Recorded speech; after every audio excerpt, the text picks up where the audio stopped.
Okay, welcome everyone. One of the sessions after lunch is not always sometimes the easiest session to have, so I hope you've fully refreshed and enjoyed the day as much as I have so far. Just to give you a bit of context, all of us here know the importance of employee wellbeing to the success of a business, and how an employee feels supported is specifically driven by how their interaction is with the line manager in particular, their first team leader. That can have a massive impact on how they feel about the wellbeing support and services you offer as an organisation. Don't need to say about us. So it's about finding a way to support line managers so that they can be in the best place to truly see and feel the culture of your organisation and the wellbeing support they get. So as an employer, we ask our leaders to be there for their team. They can be supporting numerous employees with a myriad of wellbeing concerns. And that's been made even more focused with the new way of working, hybrid way of working. You might not be co-located with the team you manage anymore. CIPD highlight that a crucial role line managers play in improving an organisational wellbeing is described as a common thread through the organisation. But what we need to consider is what impact does managing that wellbeing of their team have on a line manager's own wellbeing? The people that we as businesses need to be performing at their best. Yet there's very little academic research on this. There's academic research, as some of the elements on the screen show, around how a leader's behaviour might impact their employees and their team's well-being, but very little about how managing and supporting their well-being will impact the line manager's well-being. Such a key population at Aviva, we've got about 2,500 people leaders across the UK. We wanted to understand a little bit more about whether it was having an impact on their well-being. So we undertook a small academic study which included several focus groups and individual interviews with leaders at Aviva. And these are our findings. So the research confirmed that leaders do play a crucial role in supporting their wellbeing in various ways, and some of the most popular are on the left-hand side of the slide there. So they support them through providing signposting, by being empathetic. In fact, that was the key point. I'm there for my team. That's what a lot of leaders said. I listen to them. I'm there for them. And that kind of added to the benefits or the services and provisions that the organisation might have, because it's not just about what you can get, it's about how you're responded to when you need that support. And that meant that there was actually a positive impact on leaders' well-being if they supported the well-being of their team. Now, a lot of that came from that feeling of doing good. If you do good for someone else, whether that be through charitable donations, through volunteering, through helping someone, you are going to see a positive impact on your well-being. And our line managers felt the same way. If they could successfully support someone from a well-being perspective, they got a kickback in their own well-being. But it is often linked to a successful outcome for the individual that they're supporting. And that kind of positive impact means you can overcome some of the challenges that you might face. But on the other side of it, 3/4 of our colleagues did find that supporting the well-being of their team had a negative impact on them. And that came in very many different ways. So there was the impact of worrying about that person and what was going to be happening to them, so they might lose sleep. There was the impact of creating additional time to support people's well-being, which meant you were working extra hours, so you felt you were overworking. What they might do next. In some of our worst cases, if people are dealing with people with really significant mental health challenges, there's a constant concern about what that colleague may do next. And that has that draw and that negative impact on your well-being. And often what the leaders told us was they felt that they needed to hide that impact. And that was one of the crucial things for us, because they felt they needed to be the strong one.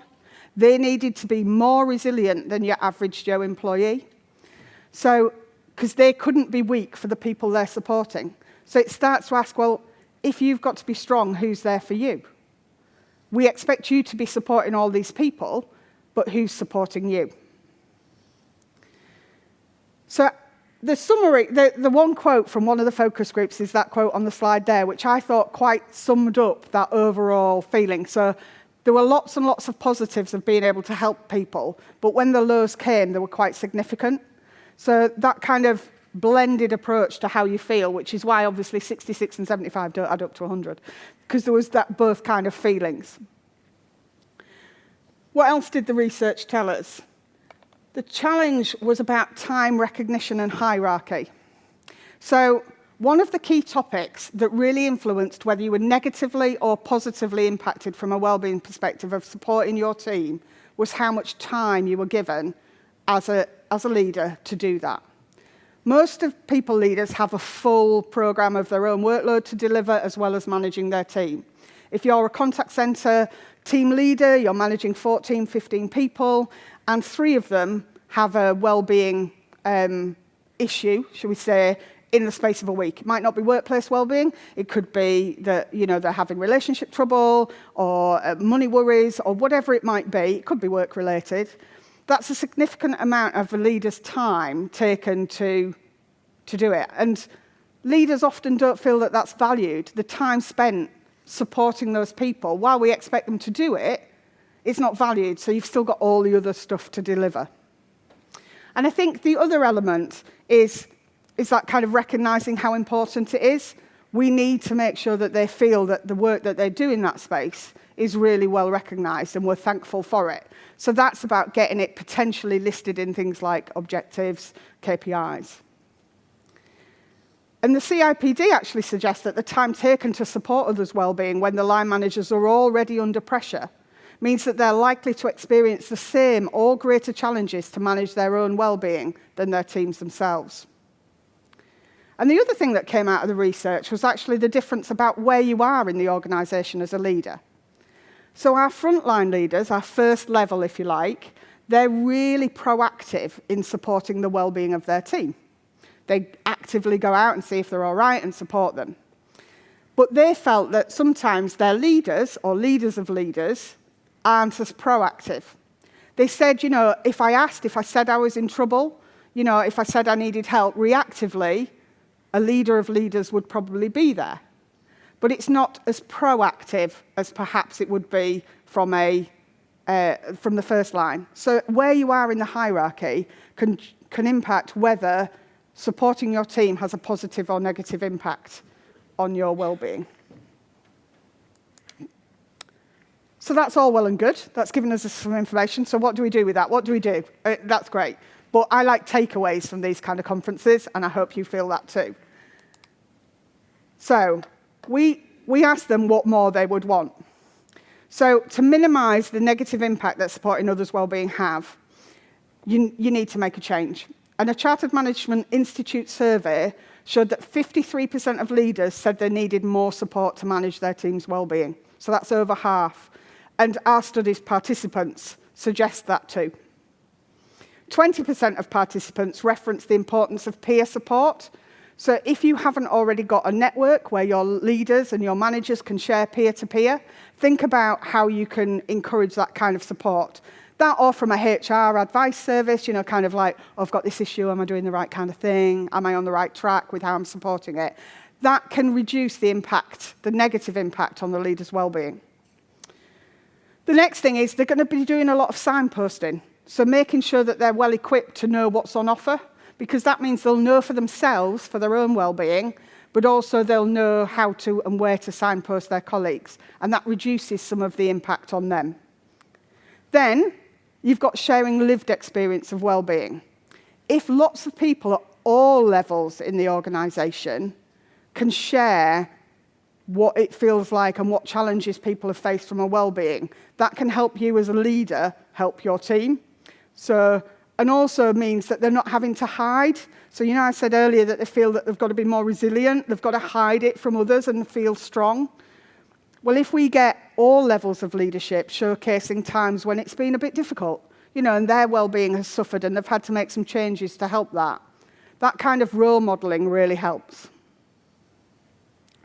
and showing vulnerability. We could always do with a little extra vulnerability sometimes. You know, admitting that we're not all 100% perfect and we don't all have these Instagram lives that we see posted on social media or LinkedIn or any other kind of version of it. And then I think there's that time question again. So as I mentioned earlier, time is a big challenge. So are you as an organisation allocating time for leadership for your line managers? In addition to whatever other tasks you've got them to deliver, are we building time in for them to support the well-being of their team? And yes, there might be weeks when it's not used, and there might be weeks when it's overused. So think about building that time in. Then you've got to recognise it. So again, think about building it into KPIs. What is it, the phrase? If it's not targeted, it's not measured. You know, how many of us actually factor in how successfully you manage the well-being of your team as a manager impacts any kind of your KPIs or whether you've done a good job or not. It's not about necessarily how many calls or what you achieve, but your team's actually on their feet, falling apart. Is there a way that you can recognise that kind of support and behaviour? And then raise awareness with leaders of leaders to encourage them to be more proactive, so that they don't feel like so it feels the same. Because if you're a leader, you're still an employee, you still should have that proactive somebody asking you how you feel. And then the final element was around providing training. So if we can upskill our line managers, there's a less chance that it'll have a negative impact on their well-being. And on that element around training, I'm going to hand you over to Sophie, who's going to talk a little bit about that element. Thank you. So yes, I'll be just giving it a bit more detail on how we've provided training to help managers minimise the impact on their own well-being. So we saw this was necessary from the insights that we gained from our group income protection case managers. So the case management process, so when somebody's referred because they might be unwell, off work or struggling in work, that process is quite involved. So the case manager will speak to the employee themselves, but also they would speak to HR or the line manager as well. And a number of years ago, we identified that some line managers, when it was mental health, were really struggling with managing and supporting their member of staff at work. So they might not know what to do, they didn't know the best thing to say, they didn't know how to help somebody return to work. And it struck us that not only is that line manager potentially a hindrance to the employee, but they were also at risk at being negatively impacted themselves. So from that insight, we determined that it would be productive to support line managers with some training in mental health themselves. And we were in a fortunate position in that we have an in-house clinical team, so we had the resource there that we needed. Their day-to-day role is to support with rehabilitation and claims, but we also used their insight to come up with a training course for anybody supporting people. So the course outline that we came out with is here on the screen. So it's quite an in-depth session. It runs for 2.5 hours. And we run this for organisations of all different sizes and industries. So it's a really nice session when it's quite interactive. We get a lot of questions. Because it's run by a clinician, we're able to answer those questions in quite a lot of depth. But the outline itself, so we open up with a general mental health awareness. So we'll talk a lot about stigma, trying to remove some of that stigma, especially when talking in the workplace. But we'll give some general stats and understanding of common conditions. Then part 2 goes on to the role of the leader, so where the responsibility lies, but also where it ends. So trying to give more structure to managers in how to support their staff. Then quite crucially, we'll always put in the support that's available for the staff, and that includes the line manager. So if the line manager's struggling, where do they go? Who do they turn to? And then finally, we end with some case studies. So we give quite direct guidance on real case situations that have been encountered in the workplace. So that was our outline. We rolled it out to Aviva. So as Debbie, as a customer, rolled it out for our line managers. And then, because that was going so well, a number of years ago, we added that to our group income protection proposition. So run that for our customers as well. Of course, that's developed over time. The move to hybrid working has changed the way that we deliver training. It's actually been really beneficial now delivering by webinar rather than face-to-face. So we get to meet so many people at once. And that's something that we're going to be keeping post-pandemic. We've also introduced the Aviva Line Manager Toolkit Mental Health. We found that the demand for live training was increasing so much to a level that we needed something that could be there for employers all of the time. So we put our live training into a digital format that's available at any point. I'm just going to go on to give some of the outcomes that we've seen from the training. Before I cover that, I just wanted to give a nod to a poll that we ran recently for employees. So employees answered this poll at the top. So the statement was, I feel safe, secure and confident to talk to my employer about my mental well-being. We ran this as part of a mental health webinar that we were running. And the responses could range from strongly agree, as you can see, to strongly disagree. We were really happy to see that 65% were in the agree category, obviously some way to go still. But they also showed to us that the leader training was needed because employees were going to lean on line managers and their employers. So as we improve the confidence of employees to speak up, we also do need to improve the confidence of managers. Now, to measure whether the training was doing that, we run a survey at the end of every session that we run. So the chart here on the left shows the outcome of one of those questions that we ask. So we ask attendees to give a score of their own confidence in managing mental health in the workplace. And really positively, we were pleased to see, so the yellow that you have is prior to the training. The lower the score, the less confident managers were. And then following the training, they'll score again, and that's the purple, so showing that there is greater confidence post-training, which of course we're really, really pleased to see. We also get written feedback, so we also get an insight into what the training has done for managers, and we're really happy to see that they are really benefiting from the training with more confidence. They've quite often been faced with situations that they haven't known what to do with, and that's really impacted on them. And not just in the workplace as well. So we've also had comments about how it has helped people outside of work, personally, as well as in work. So the feedback demonstrates to us that as well as making leaders more confident in managing mental health at work, it's likely to have a positive impact on the leader's own well-being. And for us, we recognise this as an ongoing commitment. It's not a tick box exercise. We know that training is going to need to be revisited. It will need to be kept up to date. So it's really important that we do this and that we keep ensuring that it is accessible. So we've only got a couple of minutes for questions, but Debbie and I will be on stand 25 with Aviva. So if you've got any questions at all, or if you are a customer of Aviva and you've not heard of the toolkit, then please do come and visit us.